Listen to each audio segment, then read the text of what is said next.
as much as I'm a fan of Geraldo Rivera, by the way, this is getting back to my regularly scheduled YouTube shtick or what have you.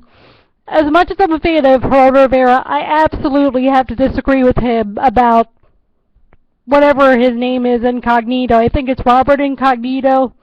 The more that I'm finding out about this story, because I was just watching the O'Reilly Factor tonight in the whole segment, and apparently Robert Incognito is, as was said, out of control. Apparently he's been expelled from 3 NFL teams. You could see, I mean, just by the sheer, and I'm not trying to make a stereotype or whatever, but you could see by the sheer, just, let me put it this way. It's bad enough when someone has so many tattoos they look like they're a gang member, when their behavior can pretty much make them look like a gang member as well, and then you see the tattoos, and you link the tattoos and the behavior, you would almost think that perhaps someone like Robert Incognito is in a gang, and I would not be surprised if he was. After all, and to use the example of Aaron Hernandez, who was charged with murder, Aaron Hernandez was in a gang. I do remember that he had some tattoos, and as far as I recall, or can at least make the connection, the tattoos were symbols of being in a gang, or for lack of a better term, gang paraphernalia. And in the case of Robert Incognito, besides that, I would not be surprised if he were in a gang and they investigated that and found that out. The point that I'm trying to make here is that just because, well, first of all, just because people, I do want to say this, and this is where I tweeted Geraldo on this, I told him straight, just because the majority is sticking up for an abuser does not make the abuser right. He said that someone, Mirtha or other, whoever it was, said that I was on that team and, oh, you know, Incognito never abused anybody and this and what have you. And, well, just because the majority is sticking up for an abuser does not make the abuser right. I should notice, I was in Sheppard Pratt on a suicide attempt, and the psychiatrist did not, actually, yeah, they did, let me explain. So the abuse over there had gotten so bad, I had threatened suicide, and unfortunately there's a history of suicide in my family too and all that. You can imagine how much of it had to do, probably quite a bit, with verbal abuse and other kinds of abuse going on, and that can really scar a person. And anyway, so I was in Sheppard Pratt in 2006 because the verbal and other abuse had just gotten so bad that I threatened suicide. And at first, the psychiatrist or psychologist or whoever he was like the others, or most of the others. And he had, before I could get out of Sheppard Pratt, I had to have a meeting with Dad. And it took them the whole 15 minutes before I broke down for them to see that I wasn't lying, that I had been verbally abused, that it just wasn't a joke. And even one of the social workers or whoever was there had asked me point blank, she was like, are you an overall liar? And why would I lie about something like that? And again, just because the majority was sticking up for my dad or not believing what I was saying or whatever, doesn't make what he was doing right. And the same thing with Jonathan Martin and Robert Incognito. Just because people are not believing Jonathan Martin and just because they're sticking up for Robert Incognito does not make what Robert Incognito is doing right. And not only that, but, and here's the other but. Well, no, not the other but. The other and, I guess. The other and is this. Speaking of a majority sticking up for a person, and about Jonathan Martin and whether he would have made his stuff up, and whether in my own case I would have made his stuff up that I was saying, why would someone want to make up that stuff? And especially, for example, if you watch the Geraldo at Large segment like I did on Saturday of last week, they were talking about, for example, where the girls were raped, and the one of the officers said, oh, you gotta stop spreading your legs like peanut butter.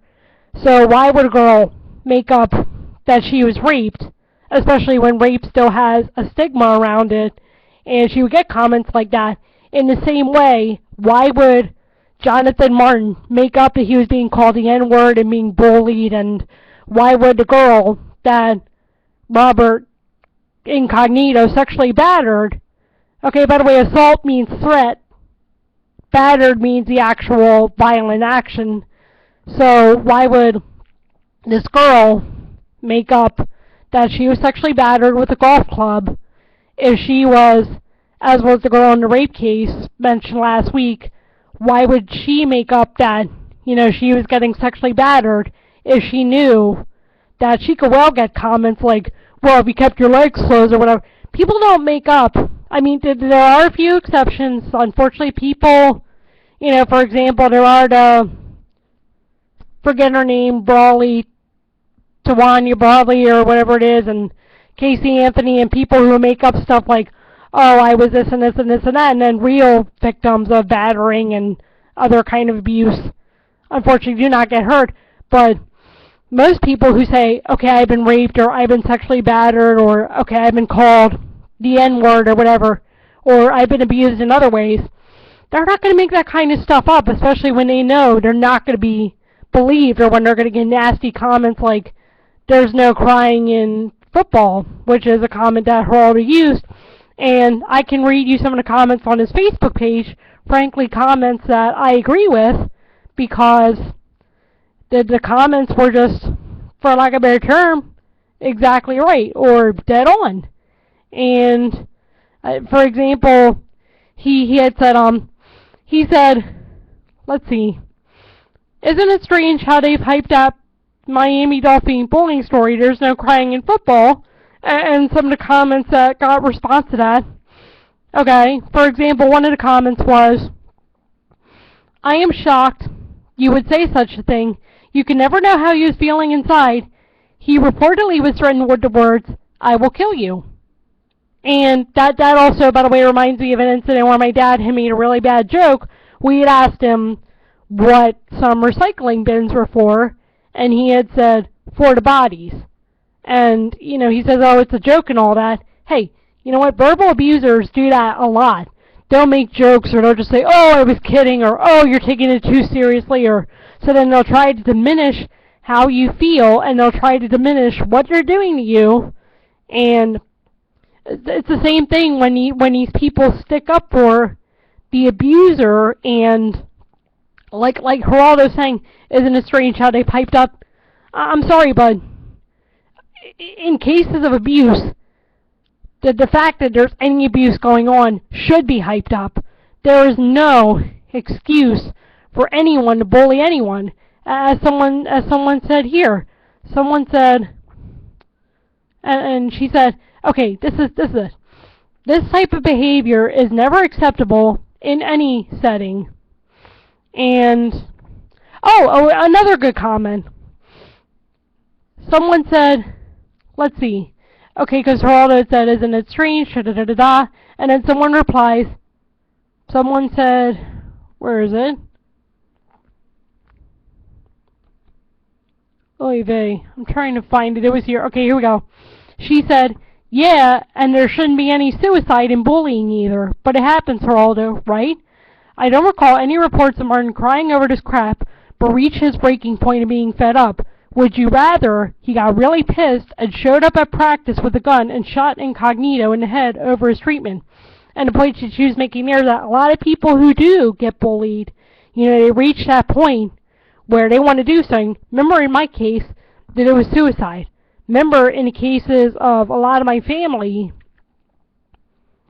and I did mention that, hey, I'm sorry, and if you don't like it, too bad. And she will want to talk about it.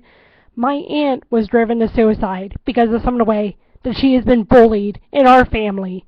So I can tell you that there is nothing funny, okay, acceptable, justifiable, diminishable, or otherwise good about verbal abuse or any kind of abuse. So even if Martin didn't cry, even if Martin just went to the guys and said, hey, you know what, this guy's calling me the N-word and he's causing all kinds of trouble for me, even if Martin didn't cry over it, even if Martin didn't reach a point of suicide or taking out his anger by going on a rampage or something, bullying is still bullying, no matter how the bullying victim reacts. And again, there is no justification for bullying, and there's just no way you can diminish it or say, oh, it's okay, or so. Like I said to Geraldo, and like I said, being a abuse survivor myself, Geraldo's dead wrong on the Martin and Incognito issue. And Bill O'Reilly's right, although I disagree with Bill O'Reilly because he said he wouldn't call it abuse, but he would call it something else. Sorry, abuse is abuse. Or Bill O'Reilly said he wouldn't call it bullying, but he would call it something else. I forget the exact term. He said he wouldn't put it in the category of bullying either. But I'm sorry, bullying is bullying is bullying, and abuse is abuse is abuse, no matter what context it's in. And again, there's no way you can justify, diminish, or do whatever to bullying and abuse. In fact, again, if you diminish or justify or give the green light to abuse or bullying or otherwise, there will be serious consequences. And in the case of my family, a lot of it had to do with suicide or suicide attempts or suicide threats. And in the case of Martin, we were, as the one commenter made a point, we were lucky that it wasn't anything like that. And so bullying, no matter what context it's in, if nothing else, has serious consequences.